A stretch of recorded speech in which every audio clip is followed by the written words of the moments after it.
Bueno, buenas tardes. Estamos por iniciar entonces la sesión de la tarde de este jueves, 1 de diciembre. Es mi aniversario de casamiento, debo decir. De los socios de Sadaf. Bien. Y vamos entonces a pasar a la mesa. Ahora tenemos 2 mesas seguidas, así que cuando termine esa mesa, manténganse sus lugares, no cambian los expositores. Tenemos la mesa pasado, presente y futuro de la filosofía de la mente, la filosofía de la psicología y la filosofía de la tecnología en Sadaf. No, pero dale con el primero, estás contando la historia otra vez, Lucio. No vale, no se me puede. No, me quejo. No hablen en conjunto, que la gente que está afuera no entiende nada. Recordemos eso. Bueno, a ver, empecemos por la primera parte, por el principio. Bueno, bienvenidas, bienvenidos, estoy dándole la vuelta a alguna gente. Esta vez entonces trata de la filosofía de la mente y la filosofía de la tecnología, que les voy a breve, que es una intersección que ha habido a lo largo de los años. Vamos a empezar por el principio. En los años 80, Eduardo Ragussi introduce los temas de filosofía de la mente en nuestro país. Todavía, en mi caso, era alumna de la carrera cuando empezó a ver estos temas y varios de nosotras y nosotros que en esa época éramos estudiantes, ¿qué época desde acá? Hicimos algunos cursos de esos donde por primera vez empezaron a discutir estos temas y también comenzó a dirigir proyectos de investigación en los cuales nos fuimos integrando, que dieron lugar a reuniones que se hacían en Sadaf, el grupo Los Martes. Se habló de esto en el homenaje de Nora y Cristina, porque Nora y Cristina participaron activamente de eso, lo mismo que Karina, Patricia Rustes, una cantidad de gente que sigue siendo socia de Sadaf y sigue trabajando en temas de filosofía de la mente.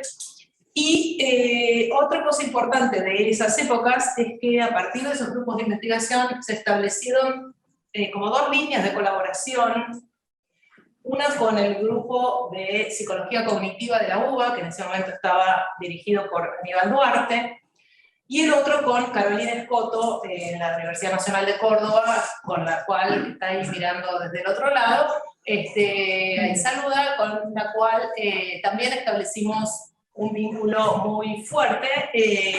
En el caso del grupo de psicología, en esa época había unos proyectos subasip interdisciplinarios, entonces se presentó, hubo un proyecto codirigido entre 2 facultades por Ragussi y Duarte, y ahí nos conocimos, un conjunto de gente que seguimos colaborando hasta el día de hoy. Y en el caso de Carolina y del grupo de Córdoba, lo que se hizo fue establecer vínculos de cooperación en los cuales viajábamos de un lado al otro y se hacían encuentros en baterías, por ejemplo, y también en Buenos Aires, en donde los cordobeses y los porteños presentábamos temas y nos discutíamos, y así nos conocimos también con mucha gente que trabaja en temas de filosofía de la mente en Córdoba. Desde hace unos 15 años, los distintos... hubo un montón de actividades que ahora vamos a ver. Básicamente hubo un grupo que coordiné yo durante mucho tiempo y Diego se sumó muy enseguida. Y como vamos a ver ahora, por todo lo que fue ocurriendo en estos años, en realidad no hay un grupo. Hay un conjunto de gente que a su vez se conecta con distintos socios y socias de Sadaf y externos que nos interesamos por temas más o menos vinculados y más o menos interconectados con otras cosas, y entonces vamos generando actividades, eventos, grupos, seminarios. Acá hay una lista del tipo de actividades que hicimos, y ahora voy a ir con más detalles sobre esto, que van a ver que hay una enorme diversidad de temas y de intereses. Con respecto a los workshops, hubo una serie de workshops. Ven, por ejemplo, ahí hay un primer workshop de filosofía y ciencia cognitiva, después hubo otros más organizado primero entre Elisa y yo, y después nosotros vamos a ver que se suma Diego como organizador. Y ahí ven, por ejemplo, un workshop sobre intersubjetividad y segunda persona, y otro sobre analogía, conceptos y representación, coordinados con gente de psicología cognitiva, el grupo que era del grupo de Aníbal. Y estos son los otros workshops de filosofía y ciencias cognitivas, en los cuales Diego ya se sumó como coorganizador. Ahí están la lista de invitados que colaboraron y que vinieron a cada uno de esos eventos, como verán, con una cierta continuidad durante un periodo en este tipo de trabajo. Y también hubo una cantidad de gente del exterior que nos vino a visitar y con los cuales tuvimos la oportunidad de discutir distintos temas varios en SADAF. Todo esto se reduce, claro, a las actividades que tuvieron lugar en SADAF. Además, muchos de nosotros, juntos, separados, en distintas combinaciones, hicimos muchas presentaciones en otros congresos, AFRAS, incluso las cosas de intercambio con Córdoba, como eran en Córdoba, no están acá, aunque eran actividades de alguna manera también de los grupos sadafeños, en gran medida. Pero bueno, nos centramos en las cosas que ocurrieron en estas sedes para mostrar ampliamente. Bueno, acá hay una lista de conferencias posteriores que fue viendo de distintos invitados de distintos lugares. Como verán, son temas muy distintos. Los intereses de los miembros para los que trabajamos en la filosofía acá también son bastante distintos y están conectados con cosas muy diversas, desde el arte hasta las ciencias cognitivas, pasando por las neurociencias, por la tecnología y otras cuestiones aledañas. Quería destacar un curso que tuve el gusto de organizar con Juan Rodríguez Larreta en el año 2006, que era un curso sobre qualia, en el cual Juan destinó dos reuniones a defender los qualia, y a mí me tocaron 2 reuniones para atacar los qualia, que fue sumamente interesante, y bueno, vinieron varias personas y fue un curso que siempre me voy a recordar.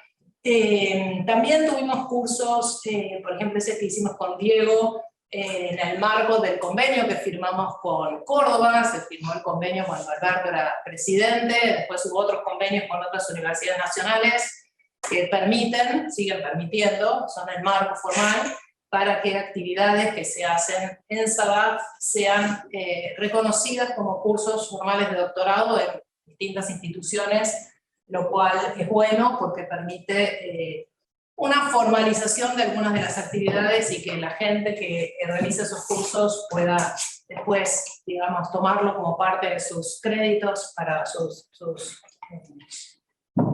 doctorados en distintas universidades. En este caso era uno sobre cognición social corporizada. Estamos empezando a meternos en estas ideas cognitivistas, en activistas y etcétera. Y algo similar pasó con una fusión que hubo con el grupo de Leonor Orlando, cuando estaban interesados en cuestiones de ficción, y con el grupo de Ricardo Garrucía, que hace cosas de historia y filosofía del arte del CIF. Y hubo así una confabulación, diríamos, entre estos 3 grupos. Hicimos durante varios años distintas actividades, todas ellas, por lo menos estas 3 que están acá, fueron reconocidas como seminarios de doctorado por el convenio que tenemos con la UNSAM, con la Universidad de San Martín, y fuimos viendo distintos temas de intersección entre la filosofía de la mente, la filosofía del lenguaje y la filosofía del arte. Algunos de los temas del grupo de lectura más propio nuestro, como verán, tuvieron que ver con cuestiones como expresivismo, cuestiones que tienen que ver con narratividad, con la imaginación. El de Carrie es un libro sobre la imaginación. Diego ha coordinado desde hace varios años con Nora Spiegel grupos de lectura sobre autoconocimiento, que es otro como subtema, subgrupo dentro del grupo, o no sé, ya ni siquiera sé si es cómo definirla, claro, del conjunto de personas que nos dedicamos a cosas más o menos parecidas. Bueno, y ahí se ve también el de ficción, una ficción que hicimos con Helio, y después algunos más directamente sobre postcognitivismo y arte ya más declaradamente. Y cuando vino la pandemia, obviamente todos tuvimos que hacer lo mismo, que es tratar de que estas actividades se sigan manteniendo a pesar de estar cada uno en su casa. Seguimos con el grupo de postcognitivismo y arte en el 2020, y ahí ya empezó a, bueno, ven que después dice el de filosofía del arte, de nuevo con Eleonora y Ricardo, que leímos un libro de Susan Langer muy interesante, muy clave. Pero también hicimos un pequeño grupo de lectura sobre Dennett con Sergio Barberis, que está por acá, y un grupo de lecturas y de presentación pública, del cual van a hablar después Karina y Tomás, donde ya se está viendo ahí el recruzamiento entre las cuestiones de filosofía del arte, filosofía de la mente y filosofía de la tecnología. En 2021 lo mismo, hubo un grupo de filosofía de la mente, un grupo que tenía ya que ver con inteligencia artificial y cuestiones de género en ese caso. Y en 2022 nos dividimos en realidad ya en 3 grupos, o sea que esto se sigue, a medida que va creciendo la gente y va adquiriendo autonomía, nos vamos subdividiendo en distintos subtemas e intereses. El grupo base, digamos, histórico de filosofía de la mente, el grupo que siguieron coordinando Karina y Tomás, en este caso sobre metaverso y realidad, y un grupo que coordinamos con Federico Burman y Lucía Siquia sobre filosofía de la psiquiatría. Estos fueron los 3 tópicos a los que nos dedicamos este año.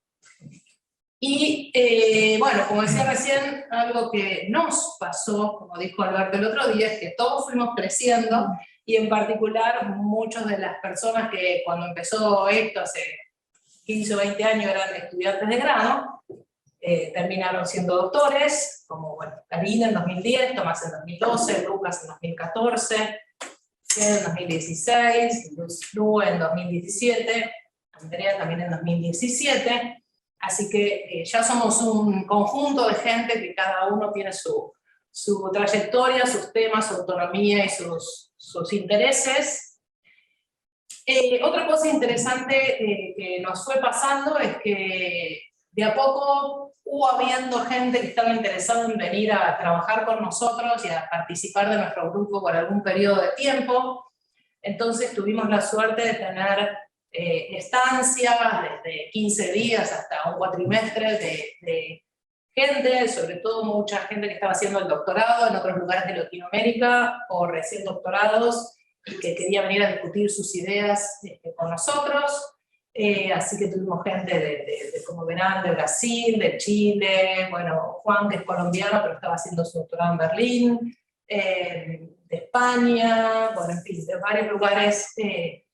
Y si bien 2020 y 2021 eso se cortó por razones obvias, este año ya retomamos con 2 visitas y esperamos que años sucesivos nos sigan visitando quienes tengan ganas de intercambiar sus ideas con nosotras y nosotros. También, no los voy a aburrir con las publicaciones, pero sí quiero mencionar las publicaciones colectivas, que son algunos libros que fueron resultado de distintos proyectos o distintos encuentros que fuimos teniendo a lo largo del tiempo. Que compilamos con Lisa, Caro y yo, que es un texto que justamente tuvo que ver con algún encuentro y algún proyecto que compartimos entre las 3, sobre cuestiones filosóficas acerca de la mente. Este otro tiene que ver con ese intercambio con el grupo de ciencia cognitiva, que fue otro proyecto interdisciplinario PICT que tuvimos y que dio como resultado este libro. Y ya después tenemos libros que han sido publicados en la editorial SAF, como el libro que compilamos con Diego, de un encuentro que hubo acá, sobre la segunda persona y las emociones, el libro que compilaron Tomás y Karina, sobre temas de filosofía de mente y atribución psicológica, y listo. Y ahí terminé yo a pensar. Y ahí nos pusimos a pensar y ahora le toca la tecnología desde la filosofía. Bueno, muchas gracias. Bueno, gracias por estar aquí, gracias por acompañarnos virtualmente, que lo están haciendo, y muchas felicidades a Sadaf en estos 50 años de trayectoria. Es muy lindo estar acá. Sí, tal como decía Diana, efectivamente nos pusimos a pensar la tecnología desde la filosofía, se conformó un grupo de investigación en inteligencia artificial, filosofía y tecnología, de ahí la denominación de GIFT. Tenemos nuestro sitio web que es grupo.gift, al que vamos a estar aludiendo en un ratito. Conformamos ese grupo Tomás, Diego, Diana, Maximiliano Seller, quien les habla, y hace un poquitito tuvimos también la fortuna de que se incorpore Tobias Schleider. Bien, después del seminario que tal como está consignado ahí, hicimos sobre filosofía del Machine Learning aquí en Sadaf en 2017, es que tuvo lugar esta propulsión de intereses que, bueno, dieron con la génesis precisamente de GIFT, que tiene entre sus objetivos medulares precisamente pensar la tecnología digital a través del cristal de la filosofía, particularmente analítica. Nos movemos, tal como se dice allí, a dos bandas, entre estos dos carriles que tienen que ver, por un lado, con la producción académica tradicional, más estándar, y a la vez de eso tratamos de propiciar también encuentros abiertos y escritos que buscan impactar en personas interesadas en estos temas, en ámbitos no estrictamente filosóficos, fomentando el pensamiento crítico de lo que sería esta segunda vertiente más inherente a el área de extensión.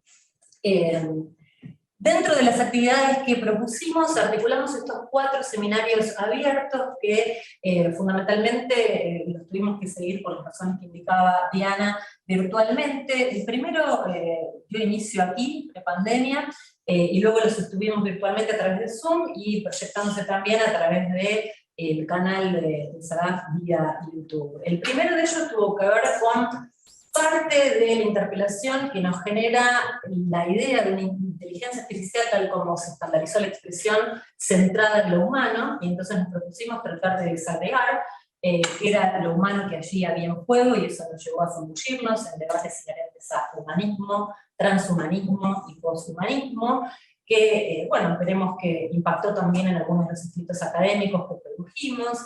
En segundo lugar, nos pareció interesante abordar el vínculo entre la inteligencia artificial y las diversas artes, peculiarmente desde el impacto en materia de creación de piezas artísticas, conjuntamente con los problemas emergentes que ello conlleva, y en ese sentido también tuvimos la suerte de contar con invitadas tales como quienes se abocan al ámbito de la literatura, incluso con la inteligencia artificial, que pensaba completamente en Milton Laufer, que se sumó a uno de los encuentros. También hicimos lo propio con las artes plásticas, y contamos ahí con Leo Solá, que también tuvo la generosidad de compartirnos sus inquietudes, y en el cruce con la música contamos con alguien que se dedica a la generación de música por vía de inteligencia artificial, como es Aldo Espontón.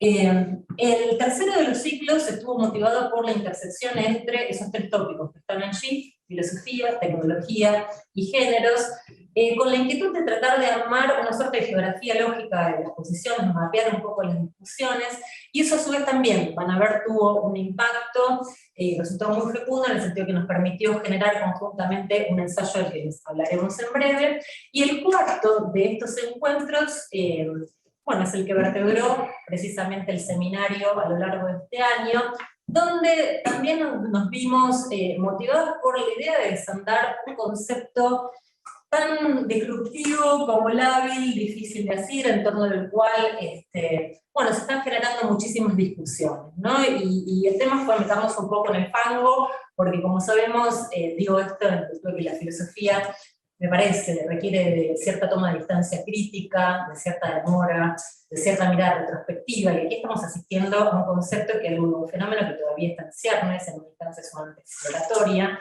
Entonces, bueno, sabemos que era una deriva un poco espinosa la que estábamos asumiendo, pero por eso mismo nos pareció que hay un trabajo interesante para hacer desde la filosofía, en virtud de que, por lo menos si uno toma la analogía respecto de lo que se suscitó con la inteligencia artificial, bueno, nos permite arrojar luz respecto de que se ha llegado un poco tarde, ¿no?, a la hora de reflexionar sobre ciertas cuestiones. El desafío que tenemos acá es que, a la vez que están ciernes y suscita esta complejidad para la filosofía, necesitaríamos que hubiera tal vez algún tipo de anclaje más concreto también para poder reflexionar seriamente. Al mismo tiempo también nos genera la responsabilidad de, bueno, poder dar discusiones ahora, ¿no?, desde la instancia misma de la génesis del diseño de sistemas tecnológicos y no solo a posteriori, considerando ya su instancia de estricto uso.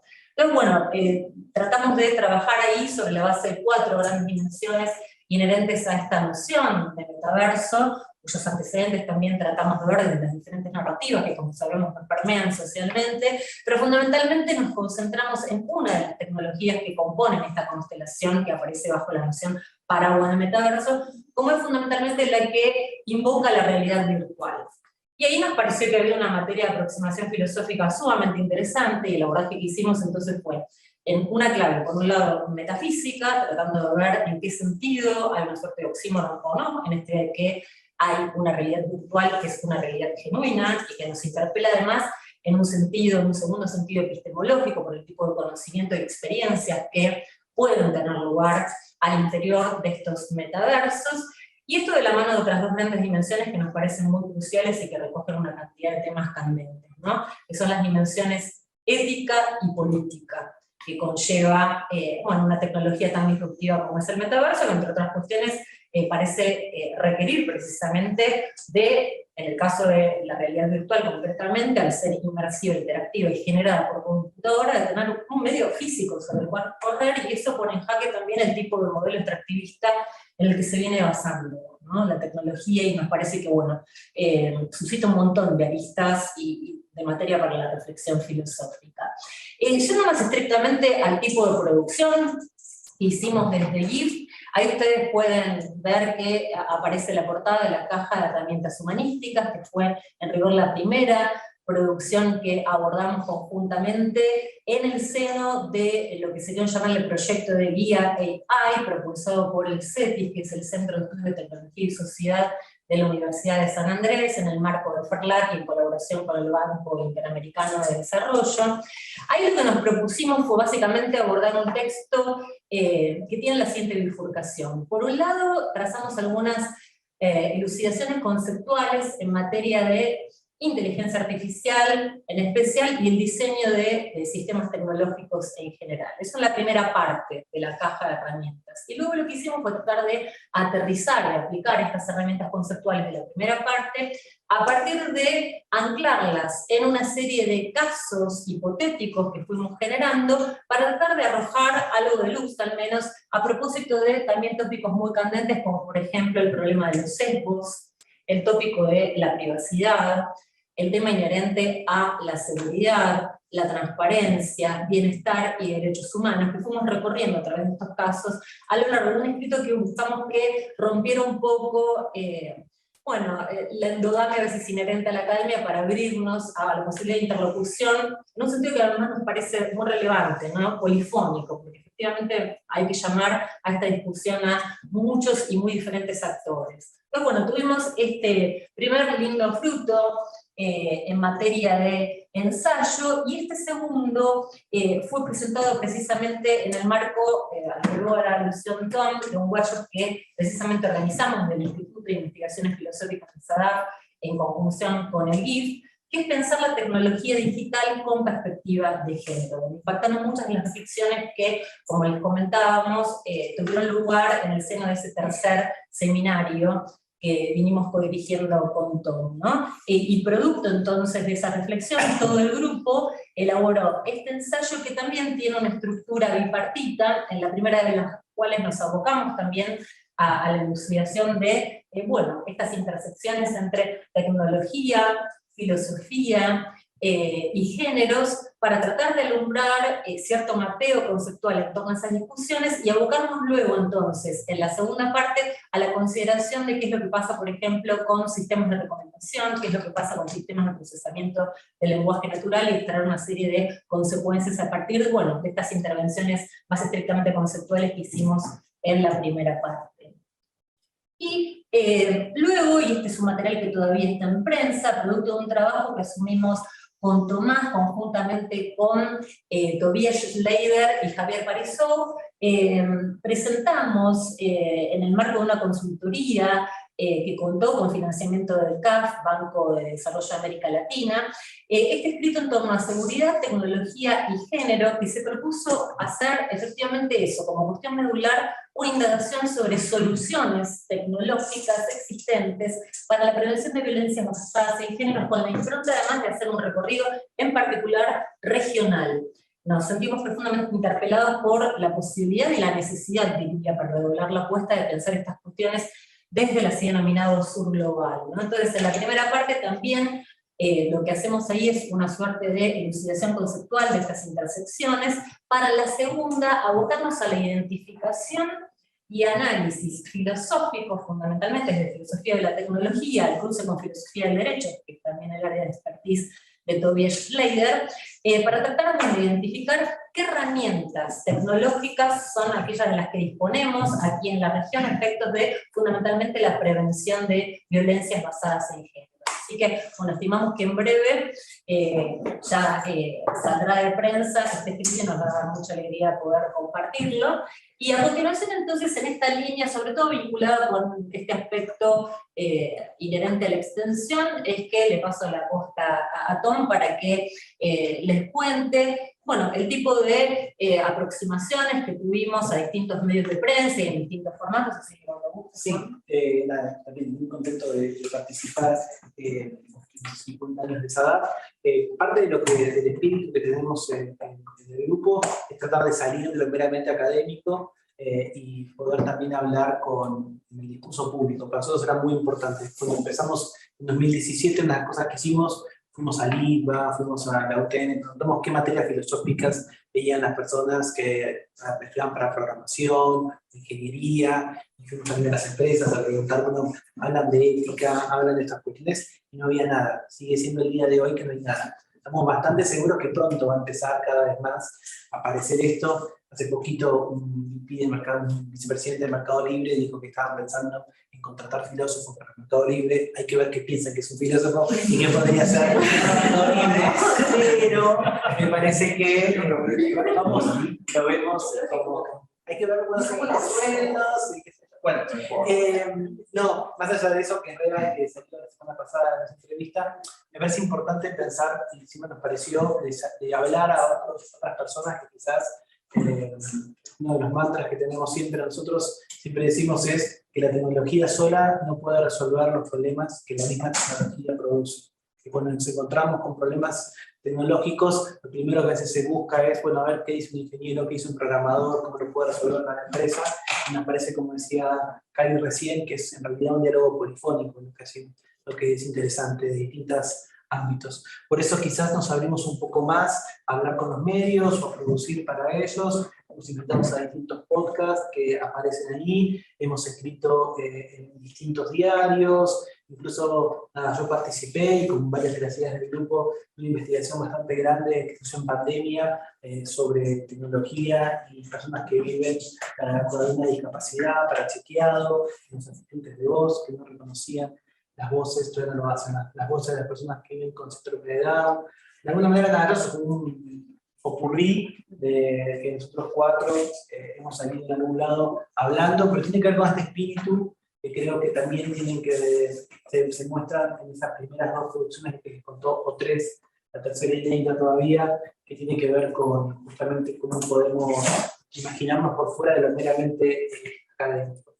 Luego también participamos mucho en los debates con abogados. Es un área en donde los abogados y las personas vinculadas con el derecho tienen seminarios, con Karina damos clases también en distintas instituciones o en maestrías, y está La Ley, que es una revista muy conocida del mundo del derecho, y tuvimos la suerte de hacer dos publicaciones grandes en suplemento de innovación, primera vez que filósofos escribían ahí, y tuvimos una buena repercusión. La primera vinculada con, bueno, cómo es ese cruce entre inteligencia artificial, filosofía y derecho, y luego también con Tobías, que está en Mar del Plata, asociados hace muchos años, que también trabajamos mucho con Cari, y tenemos un trabajo que esperemos que pronto salga en prensa, sobre un caso específico que hemos charlado en esta pensada con respecto a un algoritmo que predecía embarazos de niñas y adolescentes en la provincia de Salta.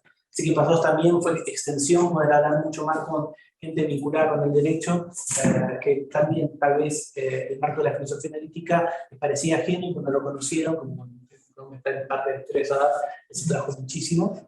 Y luego estas son las producciones que tenemos académicas tradicionales. Publicamos en 2020 en la revista Aurora de Brasil un artículo que escribimos los 4 con Maxi sobre transhumanismo, nuestra visión sobre el transhumanismo. Esas mismas reflexiones, como les contamos, empezaron en el seminario abierto en 2019, también se plasmaron en un capítulo de un libro que se editó en México este año, El transhumanismo, la luz de las teorías postcognitivistas de la mente, el enfoque fraseológico de la tecnología. Como ven ahí también aparece el postcognitivismo de alguna manera dentro de este sincretismo del grupo de los miércoles, que se va multiplicando de manera endogámica, pero feliz, me parece, porque encontramos que hay ningún problema con la endogamia, pero bueno, también como que cruzamos un poco eso.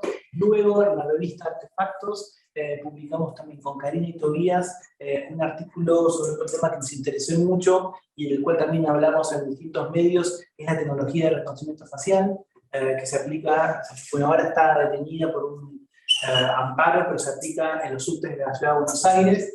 También con Karina y Tobías descubrimos casi de manera accidental que se aplicaba en pandemia en la línea Mitre de trenes, así que también hicimos un acto sobre eso. Recibimos llamados de ministros, una cosa como...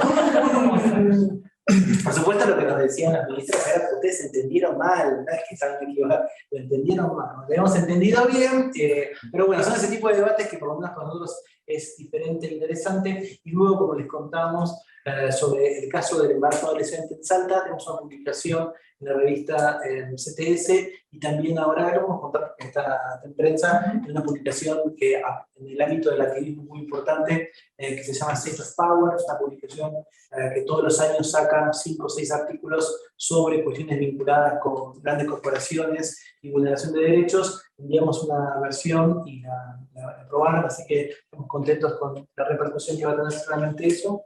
Y luego, este año, de hecho hace menos de un mes, hicimos un workshop que nos gustó tanto y que estuvo tan bueno que creo que va a ser parte, no lo habíamos terminado y ya Diana dijo que tiene que ser anual, así que veremos qué onda, o veremos si va a ser anual o bianual, que fue sobre el desafío de los sesgos. Y lo que fue interesante también esta idea de apertura que estamos tratando de dejar como sello, es que armamos un seminario con muchísimas personas que no vienen del ámbito de la filosofía. Vinieron matemáticos, vienen personas vinculadas con el procesamiento del lenguaje, vienen personas del mundo del arte, vienen personas de ciberseguridad, vienen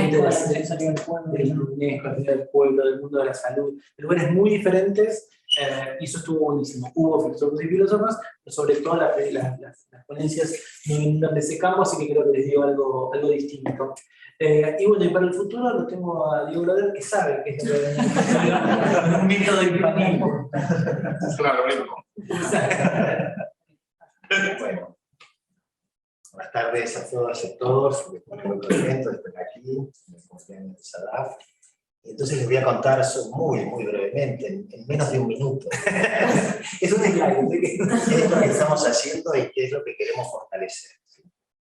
Y básicamente lo que queremos es crecer un poco, pero sobre todo consolidarnos. Y consolidarnos en distintas dimensiones. En la cooperación internacional, esto significa recepción de investigadoras, visitantes, y también explorar la posibilidad de subsidios con otras unidades académicas, sean universitarias o no, o digamos unidades de investigación que estén trabajando en el área, aunque no necesariamente estén localizadas en las universidades de otros países. Luego, consolidar las actividades de transferencia, que hemos desarrollado unas cuantas en el contexto del grupo GIF, estas especies de consultorías, digamos, con organismos multilaterales que acaban en informes que consideramos que tienen impacto en las políticas públicas, y por eso lo hacemos con seriedad y con mucha dedicación. Luego también consolidar la difusión de los resultados de investigación a través de los subsidios que tenemos queremos seguir alimentando a la editorial Sadaf. Yo ahí atiendo por todos mostradores.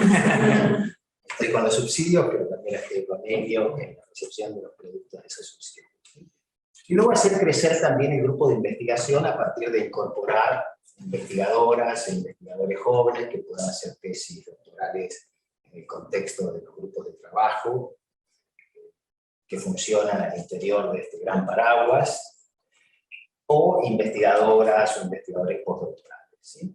Y después seguir presentando, por supuesto, solicitudes de fondos a las distintas agencias, a las distintas ventanillas que hay en el sistema argentino y también en el sistema internacional. Esto se reúne con la primera dimensión de la cooperación internacional. Entonces, estas son cosas que esperamos consolidar al mismo tiempo que vayamos creciendo.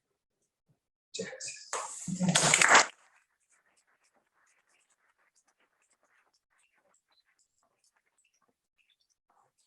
Bueno, tenemos unos minutos para preguntas, observaciones.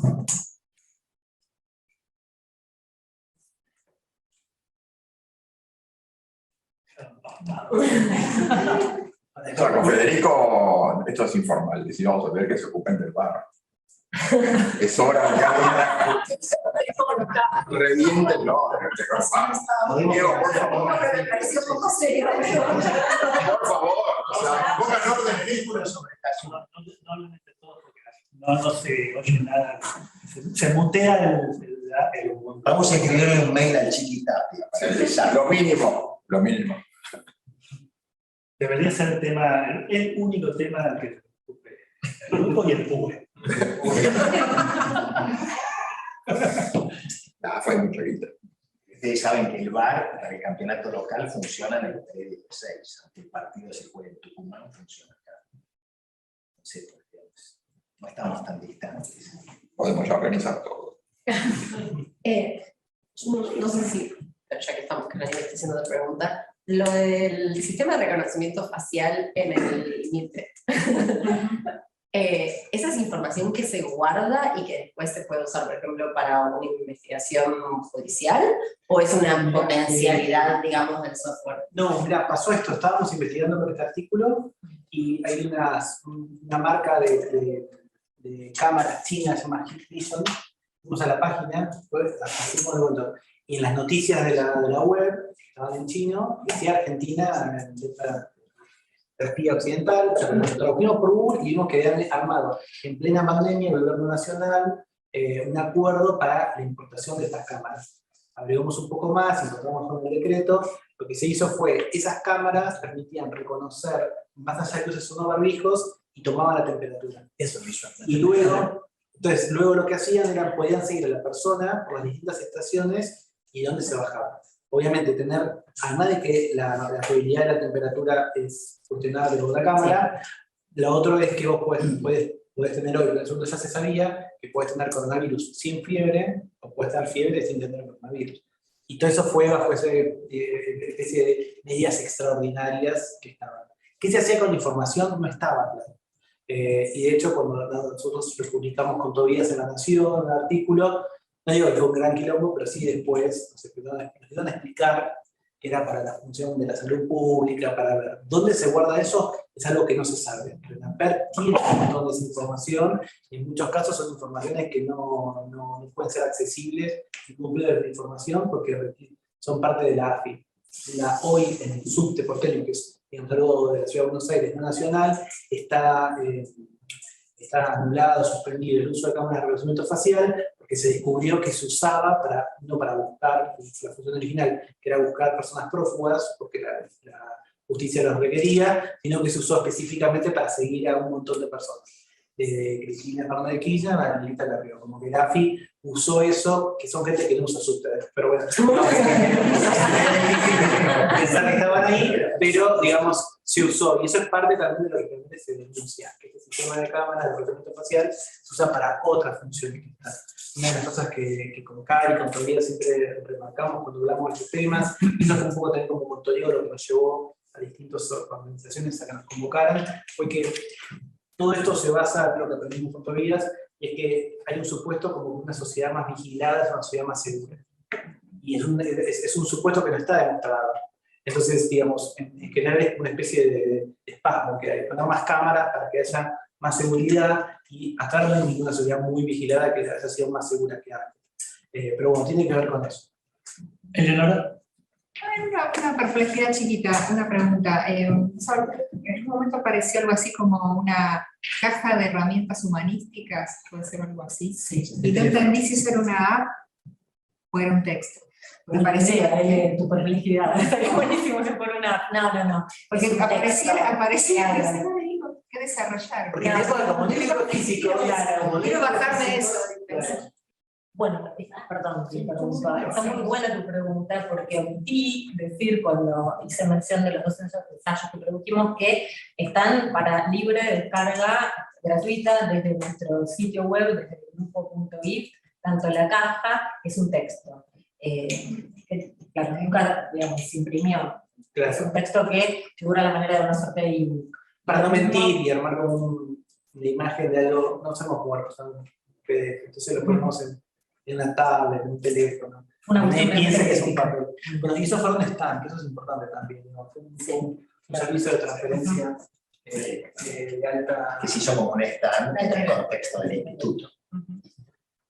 También nos sirvió a nosotros para explorar cómo hacer un stand, cómo hacer transferencia. No puedo bajarla. Pero podemos conseguir subsidios para tomar una facilitada. Alberto. ¿A qué conclusión llegaron respecto de la relación entre el humanismo y el posthumanismo? Tenés que leer nuestro texto. En Aurora, nada, sí, por supuesto, era un chiste. A ver, en rigor fue tratar de dar sustento teórico a lo que teníamos como intuición inicial, ¿no? Ver, por un lado, la cantidad de dicotomías que articulan el debate en torno a humanismo y transhumanismo, desmantelar esas dicotomías como una suerte de resquicio legado de la modernidad. Entonces, hay toda una parte en la que argumentamos en contra de esas dicotomías, para tratar de sostener que, en rigor, si hay algo plausible en las tesis transhumanistas, al menos desde las definiciones estandarizadas que nosotros consideramos, es trivial, en el sentido de que somos natural born transhumans, ¿no? Somos naturalmente transhumanos, o si no lo es, deviene problemático en un sentido en que tiramos la carga de la prueba para quien se diga transhumanista en un sentido alternativo, ¿no? Para fundamentar lo primero, esta idea de que somos naturalmente transhumanos, damos cuenta de esta suerte de imbricación profunda que tenemos con el diseño de artefactos, no estrictamente en el sentido tecnológico que los entendemos actualmente. En uno de los textos a los que hicimos alusión precisamente se aborda la escritura, el texto que sale publicado en la compilación de México. Lo que hicimos en este otro que sale publicado en Aurora fue abordar el sustento teórico de esta idea desde la tesis de una mente extendida, ¿no? Conforme a la cual, digamos, no tendríamos una mente intracraniana así concebida, y nos metemos entonces contra esa noción para habilitar una noción alternativa de la mente, a la vez de la cual poder dar precisamente respaldo a esta idea de que somos naturalmente transhumanos, ¿no? No sé si fue clara, si algo de esto se entiende y si se entendió. Hasta cierto punto entiendo que yo de este asunto no leí nada ni conocía, pero oí esas palabras que me recuerdan a cierta interpretación de Nietzsche, así que me inquieta un poco. Sí, también a nosotros, en un sentido tal vez demasiado humano, no sé si eso te referís, y por eso que lo abordamos. No sé si alguien quiere agregar algo más, una producción conjunta. Bueno, tiene que ver, simplemente tiene que ver con este desarrollo también desde la filosofía más de la mente, digamos, de posiciones postcognitivistas, en las cuales estas dicotomías que hay entre lo interno, la mente como algo interno, subjetivo, privado, etcétera, y el mundo exterior o incluso el cuerpo biológico, etcétera, como algo separable en principio de la mente, de la cognición, por un lado, la dicotomía naturaleza-cultura, biología-cultura o biología-artefacto, ¿no?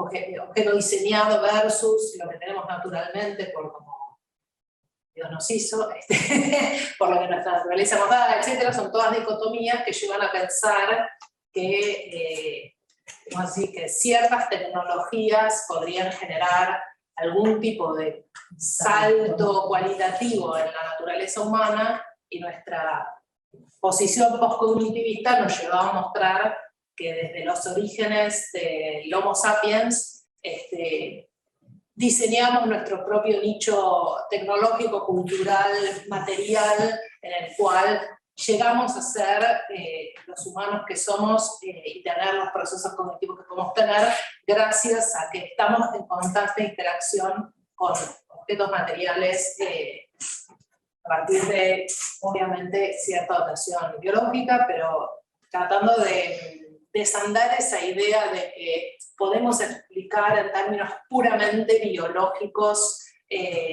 desarrollo, por ejemplo, nuestro desarrollo cognitivo, ¿no? Que no es algo, tiene que ver con convicciones muy profundas también en filosofía de la mente, por lo menos de varios de nosotros, no reduccionistas respecto del ámbito de lo mental, social, cultural, respecto de lo biológico, etc., ¿no? Entonces, un poco es esa posición que no está muy, digamos que está bastante en el candelero, pero que no está muy claro en qué consiste, que surge de las tradiciones del siglo XX de cuestionamiento de las dicotomías modernas clásicas, a través de tradiciones diversas, pragmatistas, neurológicas, etcétera, y que confluyen en esto que, bueno, por eso había en la primera parte tantas cosas sobre el postcognitivismo y el cruce con estos otros elementos de diseño tecnológico, técnico, que interactúan con nuestra dotación biológica para que podamos hacer lo que de hecho hacemos. Bueno, es parte de lo que hay que tratar de entender desde esas posiciones postcognitivistas generales. Más o menos va por esa línea, no sé si así queda un poquito más clara la línea que llevamos. Y aún así, desmontando las dicotomías ilustres, por lo que decís, es posible una especie de salto evolutivo que condujera a un cambio de especie. Bueno, ahí, Considerando que el posthumanismo pudiese ser la idea, la expectativa de algo análogo a un salto especial. bueno, en realidad los textos, si te fijas, hablan del transhumanismo, no del posthumanismo. Esa tesis en particular no la discutimos, tenemos diferencias internas. Así que no hay una publicación sobre eso conjunta porque No todos diversas- evolucionaron. hay diversas opiniones. Hay una guerra. Claro, es decir, eso no lo vas a encontrar publicado por De los cuatro.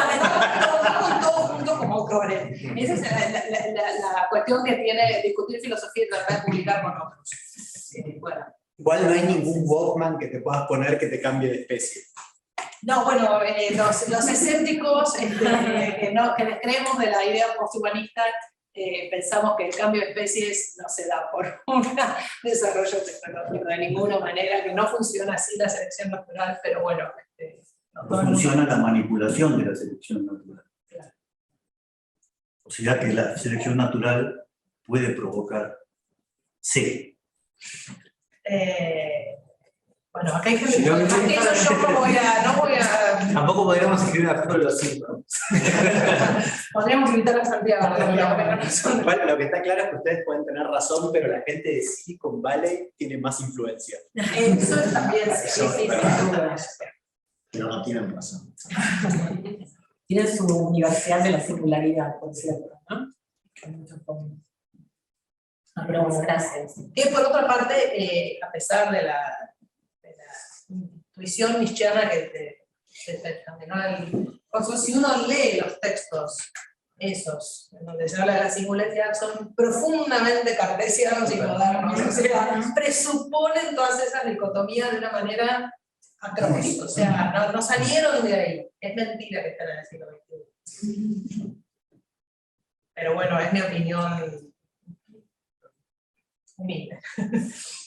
Bueno, con esta revelación de las endijas que hay, podemos dar por terminado. Y